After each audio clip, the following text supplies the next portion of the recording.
চলে এলাম বিয়েবাড়ি বাড়ির ভোজ আড্ডায়। তো প্রথমেই দেখুন প্লেটে লবণ লেবু স্যালাড আর দিয়েছিল চিকেন স্যাটে।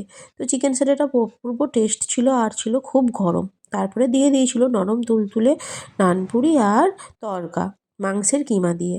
তো নানপুরিটা চিকেন স্যাটেটা খুবই গরম ছিল, তো আমি সেই জন্য সব কিছু খাটি থেকে খুলে খাচ্ছিলাম। এরপরে দিয়েছিল প্লেন রাইস আর ছিল ফুলকপি চিংড়ির তরকারি। তো আমরা যেহেতু গ্রামে থাকি, আমাদেরই প্রতিবেশীর বিয়েবাড়ি ছিল। তো এটা গ্রামেরই বিয়েবাড়ির খাওয়া দাওয়া দেখতে পাচ্ছেন। এরপরে দিয়েছিল পোলাও আর চিকেন কষা, তারপরে ছিল চাটনি পাঁপড়, মিষ্টির মধ্যে ছিল রসগোল্লা লট চমচম আর ছিল আইসক্রিম আর একটা হাজমোলার প্যাকেট।